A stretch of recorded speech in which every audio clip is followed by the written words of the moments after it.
This next story comes from a CBS local website. It's about MyPillow, the MyPillow CEO, Mike Lindell. He originally said that he wanted to be sued by Dominion, and so we wanted to just refresh on that one. He says, I want them to sue me. MyPillow Mike Lindell says lawsuit from Dominion would show the election is rigged. MyPillow CEO and Donald Trump supporter said he'd welcome a lawsuit from Dominion Voting, which is threatening to sue Lindell for slander. He interviewed with Sarah Cook on Monday. This was back in January. He said that the lawsuit would allow him to show that there were problems with the election. I want them to sue me, please, because I have all the evidence, 100%. I want all the American people in the world to see the horrific things that these machines are capable of and what they did to our country and what they're allowing other countries to steal our election and to just hijack our election. Dominion sent legal letters to Lindell in December and early January over his false and conspiratorial claims that the machines are being rigged or influencing the results of the election. And then his wish came true. New Dominion Voting Systems has filed a lawsuit against Mike Lindell and MyPillow seeking $1.303470000 in damages. That's $1.3 billion. So let's run through this. We've already covered this, I think, a couple times. It's a lot of the same stuff, right? Dominion was the software provider, the machine provider of the machines that counted ballots and were operating at the tabulation centers around many parts of this country. And now their lawsuit was filed today. Let's take a look at it. We see this was filed in the D.C. District, so Federal Court, District of Columbia, and it was filed today, February 22nd, 115 pages, so we are not going to cover it all. You can see it was Dominion Voting Systems, Voting Systems, Inc., Dominion Voting Systems Corp. Against MyPillow, Inc. and Mike Lindell, based out of Minnesota, as defendants to the case. Complaint and the demand for the jury trial. It starts. It says, after hitting the jackpot with Donald Trump's endorsement for MyPillow, and after $1 million bet on Fox News ads had paid out handsome returns, Mike Lindell exploited another chance to boost sales, marketing MyPillow to people who would tune in and attend rallies to hear Lindell tell, quote, the big lie, that Dominion had stolen the 2020 election. As when MyPillow previously faced legal action for deceptive marketing companies, Lindell knew there was no real evidence supporting his claims. He is well aware of the independent audits and the paper trail recounts conclusively disproving the lie. But Lindell, a talented salesman and former professional card counter, like how they throw that in there, a professional card counter. All right. So he sells the lie to this day because the lie sells pillows. They're calling it a defamatory marketing campaign, which is a new concept, with promo codes like, quote, Fight for Trump, 45, Proof, and QAnon. They say it has increased MyPillow sales by 30 to 40% and continues duping people into redirecting their election lie outrage into MyPillow purchases. So that's an introductory little paragraph there. And you know, I don't know much about Mike Lindell. I don't own any MyPillows. I hear they're lovely, but I just don't own any of them. And don't know much about the promo codes or any of that stuff, but it is interesting how they're framing him as a former card counter. You know, I mean, they're trying to just kind of twist that in there as much as they can. Moving on, it says bipartisan election officials, 59 security experts, Raffensperger, Secretary of State, all these people say that these are false claims. They've rebutted them. Paper ballots are hard evidence. So they're going to go through all this stuff. The contrary evidence put forward by Lindell's allies, including Powell, Wood, and others, was they're calling it deliberately misrepresented, manufactured, cherry-picked, and sourced from con artists and conspiracy theorists who were judicially determined to be wholly unreliable. And they're saying Lindell knows all this. So what they're trying to do here is, you got to remember, when you're sort of a public figure in a public company, you got to have actual malice. So what they're claiming here is that Mike Lindell knew that these claims were not accurate. He knew that they were fraudulent, and he was making them specifically because not because he believed in America, not because he believed in democratically run free and fair elections where every real vote is counted. None of that stuff. They're saying, none of that matters. Okay, this guy's a charlatan. He's somebody who has been counting cards in the past. He capitalized on Fox News. He capitalized on Donald Trump. Now he's capitalizing on this fervor and outrage about the 2020 election. And he knows that what he's saying is wrong, and he's saying it anyways. That's actual malice, right? He's making a statement maliciously against somebody. And when you're a public figure, that's kind of what you need to have. It's more than just he's expressing an opinion, right? I think Dominion cheated. All right, well, you can make that claim. He's saying, I know that they're saying he knows that's not true, and he's doing it anyways. It's malicious. And he's doing it to sell pillows, is what they're claiming. Instead of retracting his lies, he is a multimillionaire with nearly unlimited ability to broadcast his messages on conservative media, saying he's censored and attacked. He produced a docu-movie featuring shady characters. Through discovery, Dominion will prove there is no real evidence supporting the lie. Dominion brings this action to vindicate its company's rights, to recover damages, and to seek a narrowly tailored injunction to stand up for itself and its employees, and to stop Lindell from further profiting at Dominion's expense. And so let's get on over to the factual allegations. Through aggressive marketing, he builds a multi-million-dollar company, and he does do a lot of marketing. Let's see. He's got some MyPillow baggage. He settled some claim for almost $1 million, settled another claim for almost $100,000, disseminating false and misleading advertisements. So they're saying he's got a history of some of this stuff. Class action lawsuit saying that he's a sleep expert. No, he's not a sleep expert, right? So they're sort of going through here saying that the MyPillow is not any good. So they don't like MyPillow. They think it's a bad pillow. Despite MyPillow's history of run-ins with the law, it became successful. $300 million in revenue. Wow, that's a lot of pillows.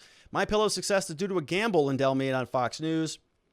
He went all in, $2 million in airtime. It profited. He got $8.8 million back. That's a good return. 15% of revenue for Sean Hannity shows. That's a pretty good pillow. That's a good return. Maybe we should advertise on Fox News. It's pretty good. We got here it is. So they've got some clips.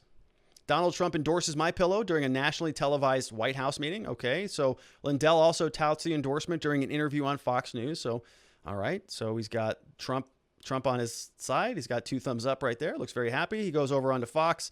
He's also there. He says Lindell understood what really happened on election night. So he knew everything about it. Lindell knew Trump had discouraged his supporters from voting by mail, as evidenced by the fact that Lindell himself retweeted 2 of his Trumps. So they're using tweets now. So a retweet is now actual knowledge of something. All right. We got here paragraph 30. Election officials in many states were prohibited from counting mail-in ballots before Election Day, but then he goes out there and makes a claim otherwise.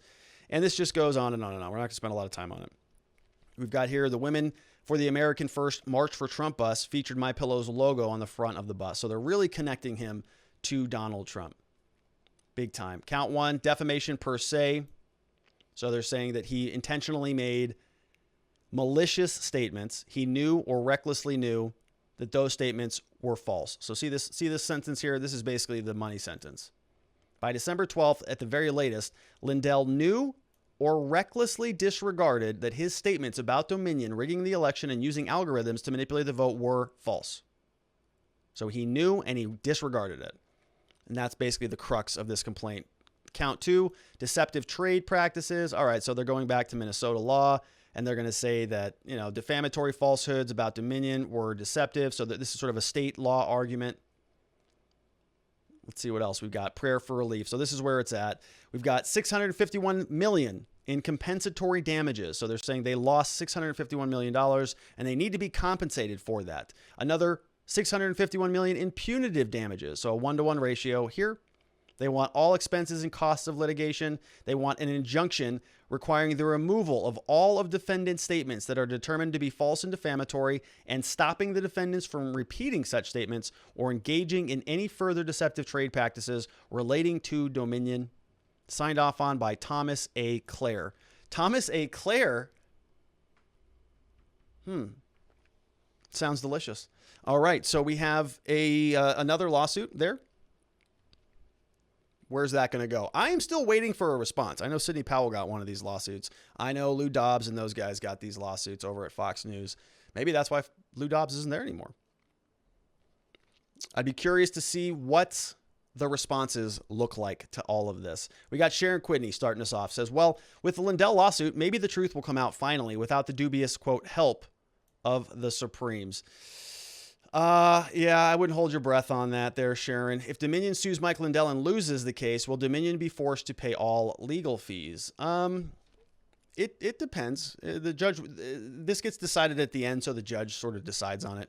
If the judge considers one side to be promoting frivolous claims, they may penalize that side for the cost of the frivolous claims or the cost of the litigation, at least within the scope of those claims. So we'll see. It's too early to tell on that one. Croc1 Alpha says former card counter, or as we former casino croupiers call them, people who are paying attention. Is that a word? Croupier? Is that how do you croupier? Like a craps? Is that like a craps person who throws the dice? Crappiers? Croupiers? I don't know. You can see how much gambling I do and how much time I spend in Vegas. Not much. Wise One says, I bought some Mike Lindell pillows, paid cash for them, and did not wear a mask when I did it. I sleep well at night. The pillows are a great investment. That's good. That's good, Wise One. I don't have any. Maybe I'll have to pick some up if they're that good. Jeremy Matrita says, it will be difficult to prove what someone does or does not know. Yeah.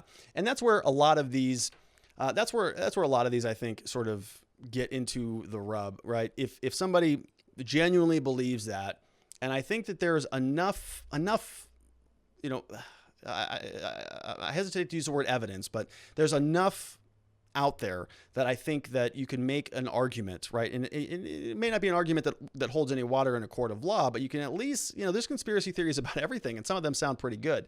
So, you know, it's going to be hard to prove what Mike Lindell really believes. I think the next jump there will be, was he repeating stuff that was so removed from what they're going to try to show he knew? In other words, you know, he can believe something, but it's not a rightful belief. And their argument is going to be that he was making claims about things that he should have known were false, and he was doing it at such a high volume and so repetitively that he should have known, or would have been foreseeable, that this would cause long and substantial damage to Dominion as a company, and therefore he's liable for those damages. And I think it's a very stretched out argument. You got to connect a lot of things. And as I've said about this particular lawsuit, you know, a set of lawsuits from Dominion, they have to know that they're not collecting $1.5 billion or $1.3 billion from Sidney Powell, Lou Dobbs, and Mike Lindell, right? But it's not about that, right? This is a sort of in the court of public opinion. They're suing everybody for $1 billion to regain some of their company's legitimacy, to say we're going to fight these things, to say that if this comes up again, you're also going to be subject to $1.3 billion in liabilities if we are successful with our lawsuit against you. It's sort of to chill the objections, I think, the next go round. And so it's more of a political, policy-based victory that they're looking for rather than an actual litigation victory. Now, I think that they would be very happy if that last part of what they were claiming, what they wanted, their prayer for relief, if they really do get Mike Lindell to stop talking about this, pull all of his documentaries down, pull all of his posts down, then I do think that would be a win for Dominion. So that may be what they are looking for. We got Ma Fox says, gross negligence is a form of malice. The objective reasonableness standard is used, if I recall. So yes. So I think that's accurate, Ma. I don't spend a lot of time doing a lot of defamation work in general, but I think that is probably right? If you could make that connection that he didn't, you know, he may have believed what he was saying, but he was saying it at a volume and at a repetition so sort of pronounced, and he had enough information, or should have had enough information, or we can show he had enough information through retweets or interview appearances or whatever, that people had presented him with enough evidence that it wasn't true, and he said it was true anyways. And so they could make that argument that was grossly negligent. You know, you were looking at this set of facts in front of you, and you just disregarded them all. You made a conscious decision to disregard it. It's like jumping out of a plane. Hey, your parachute's not ready. Yeah, I think it is ready. I'm telling you it's not. Yeah, but it is. Well, don't jump out of the plane because it's not going to open if you jump. All right, well, I'm out of here. I'm jumping. Right? That would be grossly negligent. You can believe whatever you want. You can believe that the parachute's in there, but when you jump out and it doesn't open, you know, you pay the penalty for that. So it's not a perfect analogy, but it's saying you're entitled to believe whatever you want, but you're not entitled to go out there and say anything that's going to damage other people. If you do so in a way that was so grossly negligent, you can be sued for that. So I think that is what Dominion is claiming, but I'm not sure that these lawsuits are going to go anywhere. Jeremy Matrita says, should he have qualified his allegations with, quote, allegedly? So I think that is just a sneaky little trick that people think works, right? So if you go out there and you say, well, allegedly somebody's a child molester, and allegedly he's a child molester.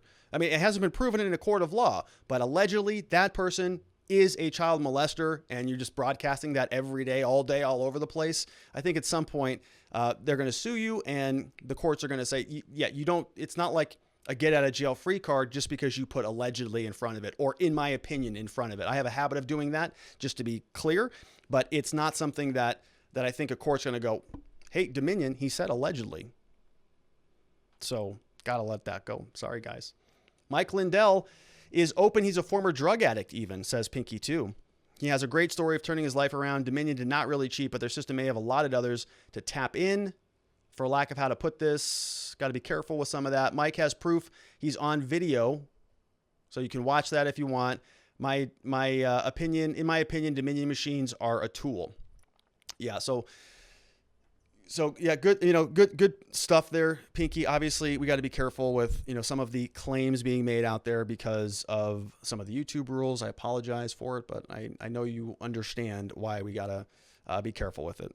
It's just how it is now. We have Remark 2 says, how did Dominion lose all that money? Didn't they already get paid to run the elections? Yeah, I would be curious to know a little bit more about that. What were their damages, right? They got to prove damages. They're seeking $1.3 billion from several different people. Where do they get those numbers from? What's justified there? Did they lose contracts with some of these other cities or not?